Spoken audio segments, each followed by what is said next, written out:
Hey everybody, it's Sam Sweeten here. I'm here with Matt Richards, Hello, hello. and we are commentating on my semifinal match against JK. JK was playing the exact same list that you were, right? Yes, yes. This is the top four cut at LVO. It ended up being kind of a small event. I think we had 11 players. Yeah, something like that. Pretty small.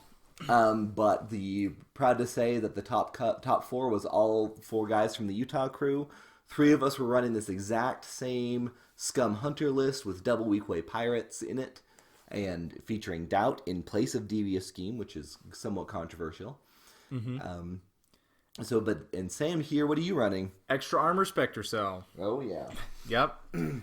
So it looks like the map here is posters, propaganda. Yep. And I haven't seen this VOD before, so I'm going to lean pretty heavily on you to talk about what's going on here. Sure. So as you see, we've both removed a poster from the center. I started with initiative, and I chose the bottom side. Again, hindsight, I think this is a mistake. I should be choosing the top side most of the time, but and that's less because of that other side being better for you, but it's more that the top side is so much better for the Scum Hunters there that it's worth it to deny that. Exactly. Right? That's exactly the thing. It's the sides really don't matter. If I'm playing Vader or whatever, it doesn't matter. If I'm playing a Spectre Mirror, it doesn't really matter. It's more that side's just so great for the hunters that I don't want to allow them to have that side. So I made that mistake here. Importantly, I have Lamb in my opening hand this game. Mm-hmm. Which, that's a big deal. It always is a big deal. So Lamb's always a big deal. Mm-hmm. Posters is a map that I really like as Spectre Cell. Yep.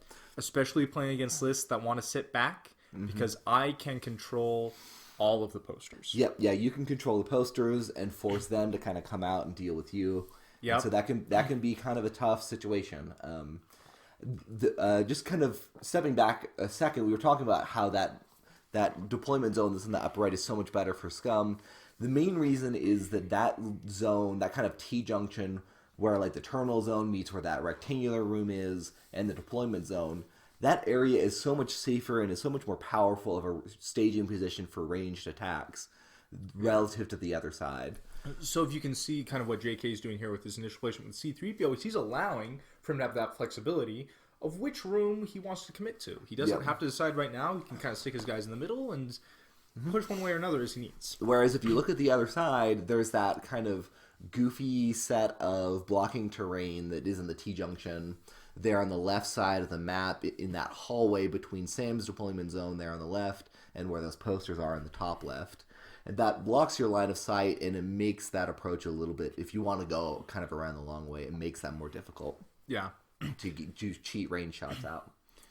Yeah, so if you see here, I do my initial approach with Spectre with the T, where I push Hera up behind the T. She's going to be a little further back than some of my other figures, but she's safe right there. I don't need to commit anyone early here.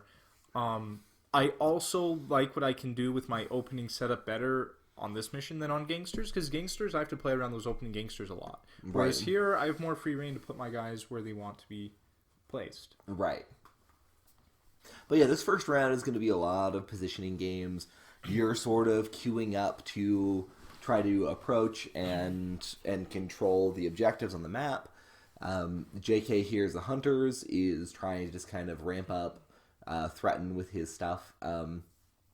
We talk about this a little bit in the finals video as well, but this matchup is really interesting because Spectre are, of all the competitive lists in the game, they are the least dependent on command cards, whereas Hunters are some of the most dependent on command cards. And so if you imagine kind of the power curve going on, but like if you imagine like an XY graph where you've got power on the y-axis and X being just length of the game, Spectre cells start much higher at the beginning of the game than the Hunters do.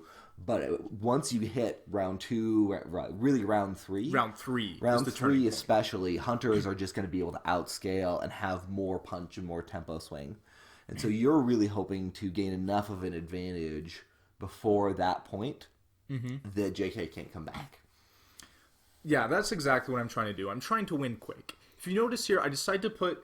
So I have two spots. I have a really safe spot up in the center room and I have that other T spot. I debate whether I put Kanan or Zeb in that center spot. I elect to put Zeb there. The reason I do that is because if he chooses to play very defensively, Zeb in the middle is more likely to get an attack off. I did Just because he can do that double move melee. Yep.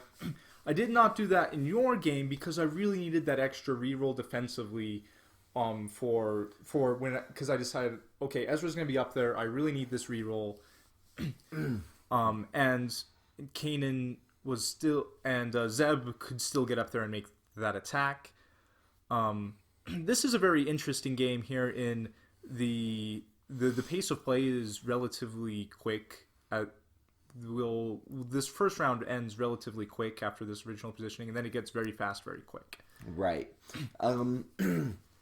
So you mentioned that you have On the Lam in your opening hand. Yes. How does that change the way that you're approaching this from the start of the game? So I know that I can be very aggressive with Ezra from the very beginning. Like, it just means that I am willing to take aggressive lines of play that have very high rewards for me, knowing I can mitigate the risk. Right. So what would typically be a high risk, high reward play, I mostly just get the high reward. Right. Because you sort of have that get out of jail free card that is On the Lam. Allows you to just like skate out of a single attack. Right, exactly. JK's doing something that's pretty smart here with his Onar. I've seen some discussion in the Slack, people talking about extra protection, which is Onar's unique card. It allows him to interrupt to make an attack if one of his allies takes, I believe it's 3 or more damage. Yeah. I've seen some people talking about whether they think that card is worth running. Just because it feels like it's hard to get off. It's hard to trigger it. And if you look at the way that JK has positioned Onar here, Onar has this like mass of health that your opponent's going to have to chew through. So it's pretty tempting to like put him in the front and have him kind of tank stuff. But in reality... I love it when that happens, because I can just ace him. Yeah, because you can just finish him off, and then you don't worry about any of that other stuff triggering, right? Exactly. And so JK is doing the smart thing here with Onar, which is he's positioning him such that Onar can lend his get-down defensive ability to both of those Weequays into 3PO in that little box he's creating. He's benefiting from the evade. And so he's making it really hard to kill Onar and making the other Weequays a more, like, tempting target. Right, and also if you look at his Jawa position there, it cuts off attacks from his back line. The Jawa is his figure would be taking the attacks. Right. Yeah, so he's using that cheap Jawa that is mostly just like a door opener, an objective runner, activation stalling kind of a situation. He's 2 points. He's pretty much just there to round out your list, give you an 8th activation. Yep. And JK's put him in front and said, like, okay, if you want to kill somebody, you're going to have to kill that Jawa first. Yeah. So much of Imperial Assault generally, and this matchup in particular, is just about tempo. It's about, it's a game about action economy. You have a finite number of actions that you can take. You want to be optimizing the efficacy of every single attack that you take. You want it to hit the right targets. You want to be removing targets. You want to be preventing your opponent. You want, like, any time in this game where you can force your opponent to spend an extra action to do the thing they want to do, that's a huge win. It really is. Yeah. Now, he's doing exactly what I want him to do when I have Lamb in my hand.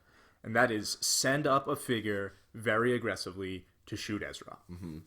Like, this is exactly what I want to have happen. So he'll take his range 6 or whatever shot at me. If you realize I don't have my Kanan reroll. But this is exactly what I want to have happen when I have Lamb. Right. You're happy to just sort of say, like, sure, you spent, like, it's exactly that action economy point that I just made, right? He's spending movement points and an attack in the hopes to try to get damage out onto your Ezra, and you're fine. Because you say, like, worst case scenario, I play Lamb and I skate out of there. Yeah. Jerem's really interesting as a player. I think that he plays Greedo more effectively and more interestingly than just about anybody else that I've seen. I have kind of a horror story experience where, from years ago, right after when Jabba's Realm first came out, where we were in the finals of a store championship, And I was like, cool, I just have to kill his Greedo to win. And I roll up with my Shyla, and I try to kill his Greedo, and his Greedo one-shots my Shyla and with the parting blow shot, and just wins outright. Yeah. And I think that, like, Jerem usually has a very sharp sense of, like, what to do with how to run Greedo, how to make maximum advantage out of him in a way that I'm pretty jealous of. Except for in this game, he made a pretty big mistake with Greedo. Yeah. So if you look where Greedo is, Sabine has free reign to kill Greedo without getting a parting shot. Yep. She can skate over that blocking terrain where she is. She can hide right behind that wall in front of the terminal, shoot at Greedo. So looks like Jerem positions him a little bit so that Greedo will get the shot back, which is smart. Yep. So he decides to do that. He pushes up Greedo a little bit so that Greedo will get the shot back. So one of the things that we talked about, so in the finals match, Sam and I play. I'm running the same list as Jerem here, and it's on the same map, same deployment zones, but it's the different objective set, right? And I actually choose to yield space on my terminal to make it harder for Sam to approach, and JK's not doing that here. I mean, and if you're interested in seeing how those choices can kind of pan out in this kind of a situation, I recommend you take a look at the finals video as well. So what's your plan here, Sam? So my plan here is I have Lamb. I know I have Lamb. I'm going to go up there and try and kill that Greedo as quick as possible and just dive in. That's really like my Ezra, my Zeb, and my Sabine can all threaten. So Ezra hasn't activated yet this round. So he's just going to go flip a poster. Sabine's going to get a shot off. I believe I activate Sabine here to get the shot off. So he goes up, he flips a poster. He's in a very aggressive position. So what happened with that previous attack? Did Ezra just take a couple of damage out of that? Yeah, Ezra just like took 2 or 3 damage. 2 or 3 damage, right? Yeah, which makes him a much more tempting target for JK to want to shoot at, because if you've got like an assassinator or something, you're like, oh, if he doesn't have Lamb, I can kill him. Right, so part of that, so if you saw his role, he didn't have like the tools or anything, and so I didn't Lamb because even if he had the assassinate plus positioning advantage, I don't die. Right. And so I get, here's what I did. I Spectre celled up my Kanan. So now my Kanan's in a spot that would have been very exposed, but now that allows Kanan to attack Greedo next round. Right. So I choose not to attack in favor of the movement points. So now all 4 of my attacking figures have an attack next round on one of his attacking figures. Kanan can get Greedo or a Weequay. All of those figures are within 4 spots. Right. So my 4 attacking figures can get have a pick of whoever they want. Right. Why did you choose to flip that poster with Ezra as opposed to positioning him, using those movement points to position him a little bit differently? So I can brash next round is my real thought, and he had already committed someone up close. Right. So once you've already committed someone up close, I have extra movement points to spend. I'm going to get that extra point from the poster. I'm going to force him to, hey, look, I'm getting 4 points this round. You going to do anything about it? Like, you're only getting 2. Yep. Yeah, the posters on Propaganda War are really interesting that way, because once you flip them, they're just going to keep passively scoring you points. And the thing that's really easy to underestimate about them is that because they're specifically keyed to one player versus the other, it's a 2-point swing effectively each time that you flip your opponents, because they lose 1 point they would be getting and you gain 1. And so it creates this kind of slow, very passive pressure of just scoring additional points. And if you're scoring more points, that means you don't have to kill as many figures. You can go for safer plays, right? Exactly. So here's an interesting thing. I play Take, and he negates it. Yep. So he has to here, because I'm in such... This is my ideal positioning. He committed 2 spaces too close. Right. Is what I'd call. All of his figures, if they were back 2 more spaces, I couldn't do much. I would have positioned Ezra a little more aggressively. Yep. But he is 2 spaces too close to me, and I feel great at this point. Like, because if he doesn't negate your take initiative there, you're gonna brash Ezra up. You're gonna activate like Sabine. Right? I still have Lamb. I'm still gonna brash him up. Yeah. But you get an alpha and kill 2 figures. Right, exactly. Like 2 figures just gone. Like, look at how good a Sabine grenade looks there too. Yeah. Woo. Yeah. And so I could go up, kill some people. So he has to take care. Mm-hmm. I mean, he has to negate. Yep. We refresh. We get our cards. Mm-hmm. And, well, I guess just a little bit of why I love Spectre Cell as a player. I have always enjoyed melee figures. Mm-hmm. And the problem with melee figures in the past is they have never had their damage outputs has never made up for the inherent weakness of melee figures in Imperial Assault. Yeah, there's such attacks just in terms of approaching, in terms of dealing damage from melee range as opposed to a ranged attack. That like pound for pound, like melee figures have to have a lot more going on in terms of efficiency in order to compete. Right. And it took the designers quite a while into the life cycle of the game to really realize that. Yeah. And they finally got it right after they nerfed Spectre Cell. Right. So here I choose to brash Ezra right up into that square. Yep. And you're fine if JK activates Weequays first and takes a shot there. Yep. Because you know that they're not going to kill him, right? Exactly. And you're basically using On the Lam to tank a big activation. Exactly. So he's going to go... So he chooses to go with Onar first. Interesting. So here's what he's doing. He's going with Onar. He's rushing me, pushing me back. He's going to put that damage on me. And then... and then he plays Element. Ah. So a focused Onar with Element is definitely going to do a ton of damage. I have Lamb. Yeah, so he's basically saying you have to have Lamb or you're dead. Exactly. And though that's the old rule from the last attack, you realize I didn't choose to spend his other block token. I just immediately play Lamb. Yeah. And then I move back, I think, to that corner. Mm-hmm. That safe corner where all his hidden tokens are. Yeah, right. Yeah. Which still leaves you in like really comfortable range to move up and attack with him. Yeah, I can still get back to those Weequays. I can still do a whole lot of stuff here. Mm-hmm. Yeah, so it's interesting because JK positioned a little bit aggressively, and I would have to ask him, but I suspect that what's going through his mind here is he's trying to tax you a little bit by positioning in that center room.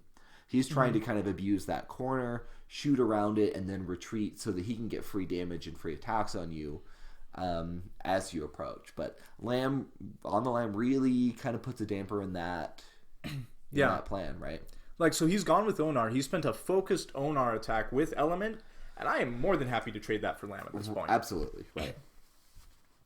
So again, I'm feeling confident at this point. I Spectre Cell up Sabine. I think I Spectre Cell her. This might be just her activation. I would assume it's her activation because you're going to want to throw that grenade before his guys have a chance to scatter. Looks like you're going for a Weequay here. Wow, that's a pretty solid Sabine roll. Yeah, that's a really good roll. 6 coming at the Weequay. So the Weequay takes 4. Mm-hmm. And then I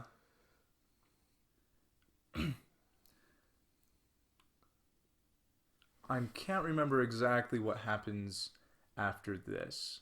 So Sabine goes up. So that was Ezra's activation. I chose to Spectre Cell her up because I knew I could put Ezra back in that cubby. Right, you needed the extra 1 movement point. Yep. To get Ezra in there to finish off that Weequay.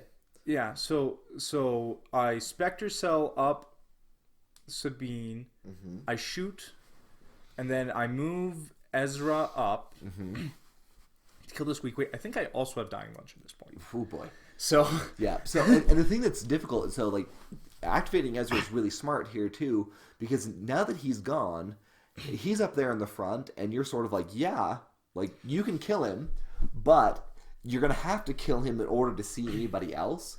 And It really limits his ability to kind of threaten or punish any of your figures that haven't activated this round to try to remove them. Right? Like Sabine is still there and there's a problem. Yeah, like Greedo can shoot Sabine, but I got to shoot back. Right. Like, yeah, so that's why I did that. So I remember thinking about this now.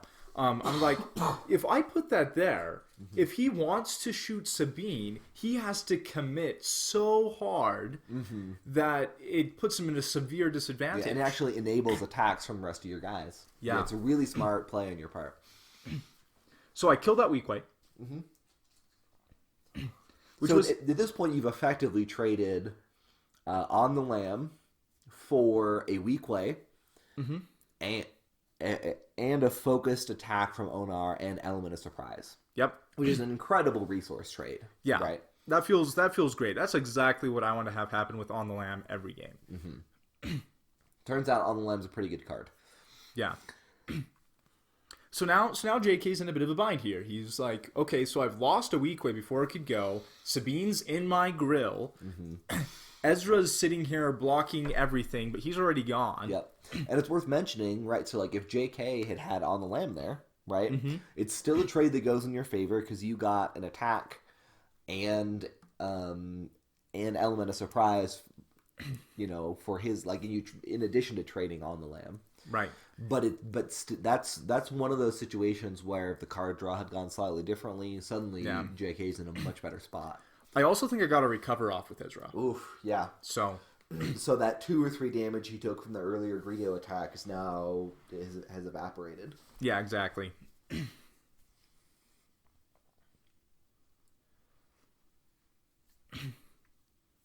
No. I did not, because I remember now he chose to Onar get down in order to stop my recovery on that particular attack. And that makes sense, right? Yep.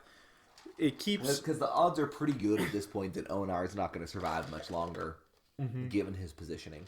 So JK is taking his Weequays. Looks like he's doing some positioning, and he's taking the safe shots on Ezra, which makes sense, right? Yep. He can re-roll my dice. It's the thing to do. Yep.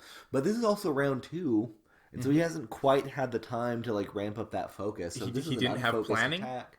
Yeah. He didn't have planning.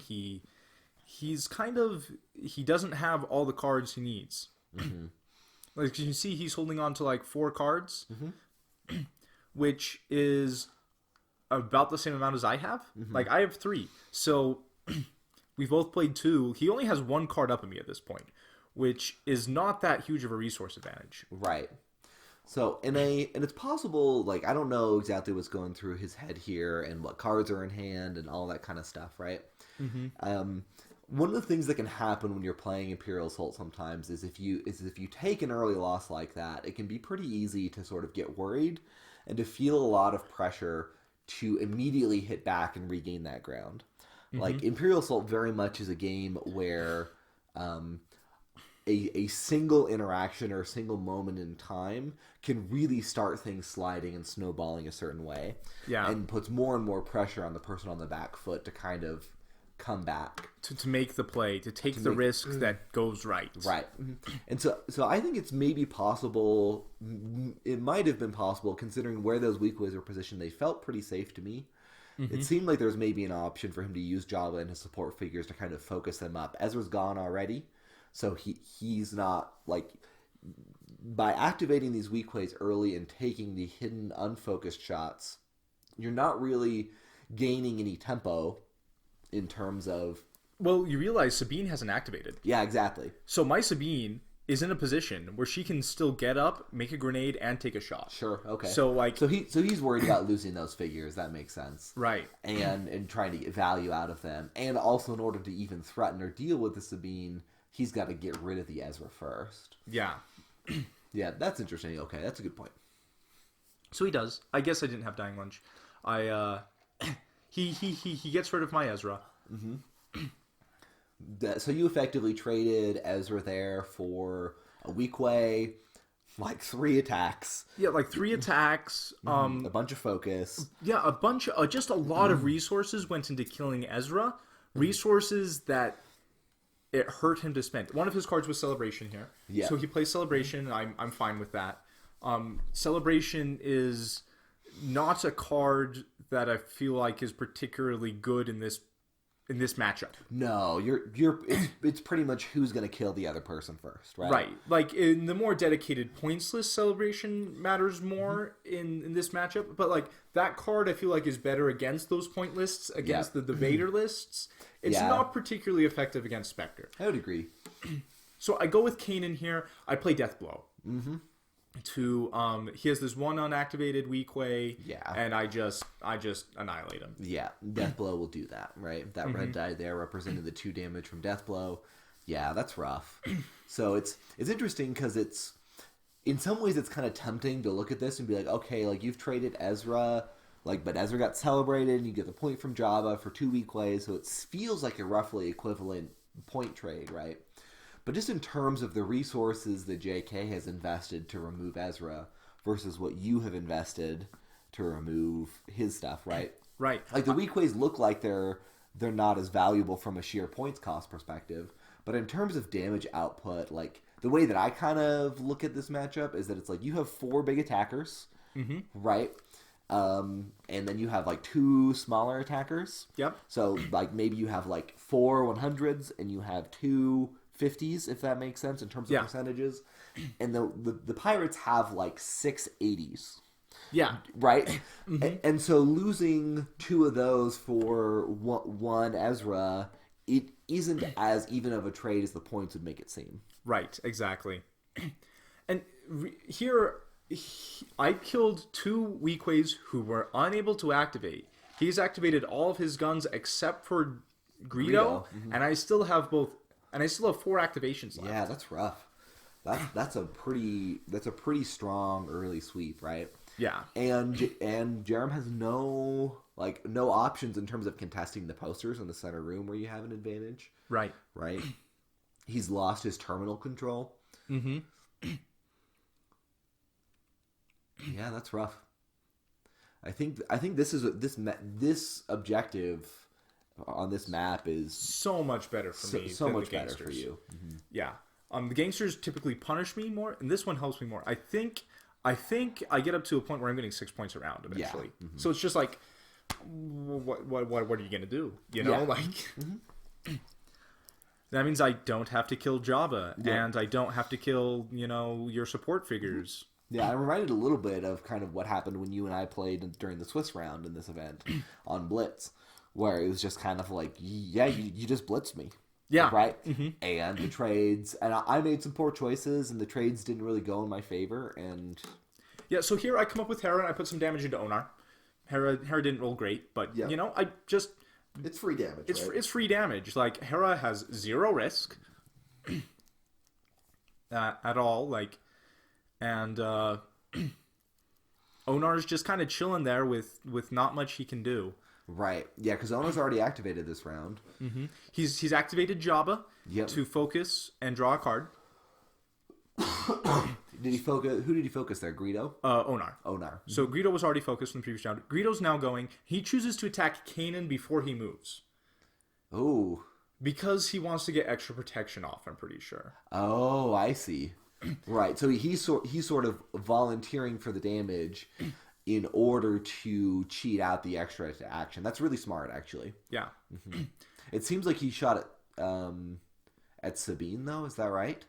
No, that's Kanan's attack right there. Oh, Kanan's attack. Yeah, yellow, green. So if you look at that there, though, that's still 6 damage coming to Greedo. Yeah, that's brutal. And then no on the lamb in sight, right? For Jerem. Yep. Mm-hmm. Here's that focused attack going into Kanan. Yep. And Sabine hasn't even activated yet. Sabine hasn't even activated yet. Oh, man. Yeah, see, like, it's interesting because with the Spectre Cell nerf, like, they're definitely more fair now, right? But they can still get work done. They're still a top tier list. That ability to just, like, cheat out an extra attack and some extra movement... Anytime you have 2 figures active on the board is just so powerful. Yeah. Mm-hmm. It really is. And we mentioned this in the other video as well, but with extra extra armor, giving those block tokens on some of your beefier guys, their defensive status on the approach early in the game when it's most important is pretty similar, right? Like, in order to get them... in order to shoot through those block tokens to get them down to where they don't have an added block like they used to have, you've got to make 3 attacks, right? Yeah. Mm-hmm. And that's assuming that, like often I see you not spending a block token on Ezra when you expect that you're going to on the lam anyway. Yeah, exactly. Right. Yeah, I don't need to waste the resource.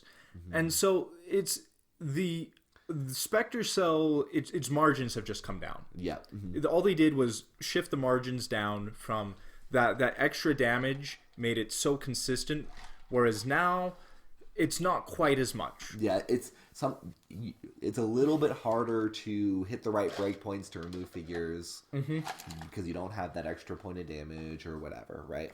Kanan no longer just auto kills a Weequay whenever he attacks. Yep. Mm-hmm. So it looks like Kanan just went down. Is that right? No, Kanan's still up. Oh, okay. I saw the assassinate get played, and so I assumed that was killing something. But he may have just been banking the damage. It puts Kanan and enough damage that if Sabine grenades, I kill Kanan too. Ah. See, that's clever, right? Yeah. I think I actually elect to do that because I kill both Greedo and Onar by doing it. Yeah. So it's like... Absolutely. You're happy to make that trade. Yeah. Because then Jerem's left with, what, two Weequays? Against Sabine, Zeb, Hera, Chopper? Yeah. I feel great. Absolutely. And you're up 1 poster, so at the end of round 1, I think you scored 4 points to his 2. Yep. And that's just going to continue to be the case. And then I killed 2 Weequays, so points-wise here, I'm sitting at 12, and he is at 10. This is 2 points from... No, he's at 14 from Celebration. Yep. He might have bought something with... well, so because Ezra went down... Ezra's 8. 8. He got 2 from the posters, 14 from Celebration. He might have bought something with Black Market. Yeah. I can't remember. As you want to do, right? Yeah. Mm-hmm.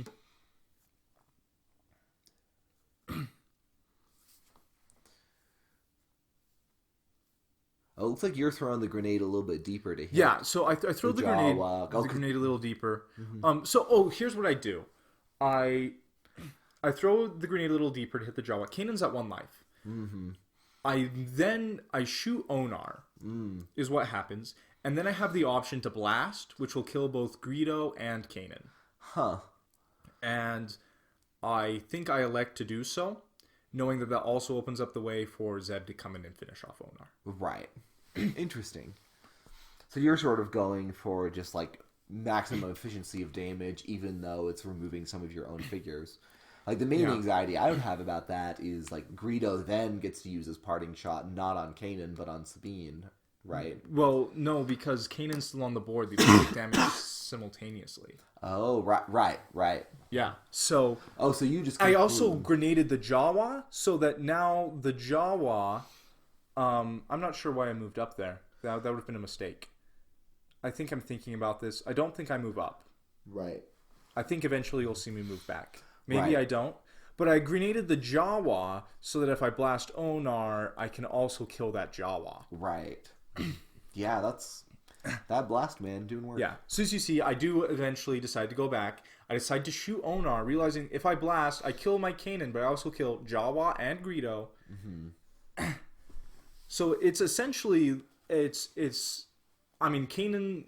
It's trading Kanan for a Weequay who already killed, damage on Onar, Greedo, and the Jawa. Yeah, which it's a huge trade up. Yeah.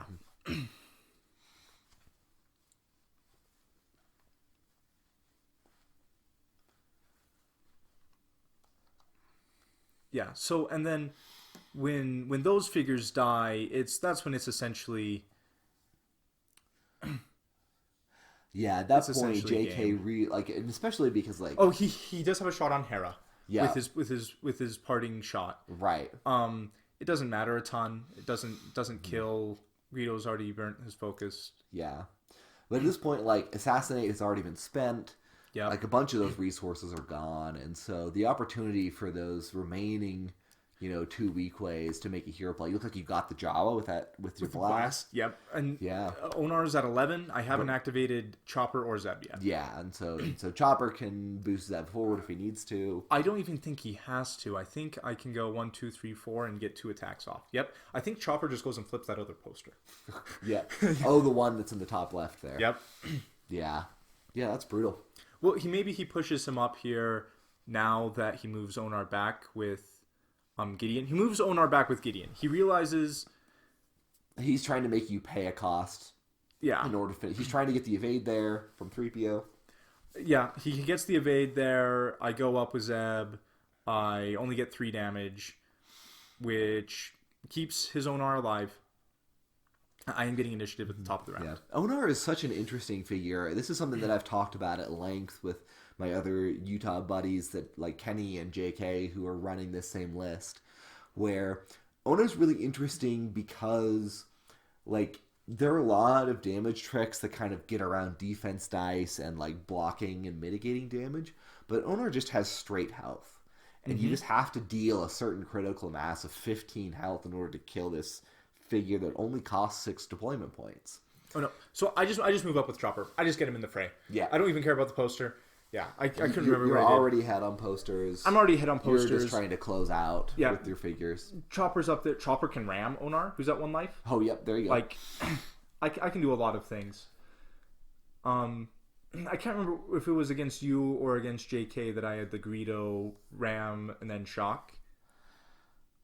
Oh. Earlier in... I played don't both of you remember earlier that. in Swiss. Yeah. So there was a Greedo. He was 1 space from a terminal. He had that was 4 me. health left. Yeah, that or was something. on Blitz. Yeah, that was on Blitz. Yeah, so it was like, and I was feeling pretty good. But yeah, so you used Greedo to force him next to the terminal, and then you system shock the exact same terminal to guarantee kill him. Yeah. I was pretty grumpy about it. That was silly. But yeah, at this point, it's just really hard for JK to try to claw back. Yeah, he kind of, his outs here is he has to take. Yes. And then he has to have, I can't have initiative. And then he has to go with Onar very first thing. And he doesn't have the resources, though, to remove either Sabine or Zeb. You're not going to kill Zeb in one shot. Sabine. Yep. Right? Onar doesn't have focus. But he has to get value out of Onar. Yeah. I think maybe his out here is like a strength and numbers play with Onar and Java. Yep. To like, and it's hard to know what, like, I don't know what cards are in his hand. He picked up to the limit from off the top of his deck. Yep. So that's a big deal, right? In terms of what to the limit is really interesting in terms of what it enables with both Java and Onar. Oh, it looks like he didn't have take. I activate Sabine first. I grenade. I grenade 3PO Weequay Onar. I kill 3PL and Onar. No, 3PO still up. I just kill Onar. 3PO has a couple damage on him, but I still have a shot. Yeah, you still have a shot there, and you can kill that focused Weequay. Yep. I pop out. I decide to go after the Weequay. Yep. Sabine is such a threat. Like, her ability to cheat out damage with the grenade, and also make a ranged attack. Like, he's just such a versatile figure. She really is. He has the extra evade here. I can't remember if it's enough. I don't think it is, unless he has a tough luck or doubt tough luck play. I think it just dies. Yeah, I believe you played tough luck earlier, so yeah. So it just dies. I blast one more onto 3PO, who now has 1 health left. At this point, it's game over. Yeah, he's got 1 Weequay. He has 1 Weequay. I haven't tapped Spectre Cell or activated Zeb or either of my 2 small guns. Yep. Like, he just has his focusers at this point. Yep. And sometimes Gideon can make a hero play with a focus when you're down like this, but this is just too uphill of a climb. Yeah. It's pretty interesting how so much of this early tempo just snowballed out of like you being able to absorb shots with on the lam. Yep. Right? Just that one little tempo play. I would have played much more conservatively with Ezra if I didn't have it. Yeah, exactly. But like that one little bit of tempo really swung the game for me. And as I said, I think he was 2 spots too close to me. Yep. Yeah, it's one of the things that's really interesting about this game, I think, is that command cards create so many opportunities in terms of the kinds of plays that you can go for. And thinking about not only, okay, what do the cards in my hand enable me to do that I wouldn't otherwise be able to do, and what could my opponent possibly do, and then trying to read the board and saying, okay, based on how my opponent is playing, what do I think they have? Right. Right? So he activates Gideon here. He shrinks the numbers. I just elected not to tap Spectre Cell because I didn't need to. Mm-hmm. Like, I figured I might as well save it for a Sabine attack. Like, Sabine's not going to die in one hit. Right. He chooses to shoot Sabine, I think. Yeah, because she's much easier to kill than Zeb is going to be. He goes after Zeb. Oh, interesting. I play stealth on Zeb. Okay. Mm-hmm. And that attack does very little. Yep. I get 2 surges. He concedes there. He reveals the bottom cards of his deck. Wham, heightened, and take. That's rough. Yeah, so... That's rough. That was the 3 things he didn't draw. Yeah, like at this point, as I said, it was game over. Like... Yeah, you gained so much of an early advantage, and he just didn't have the cards.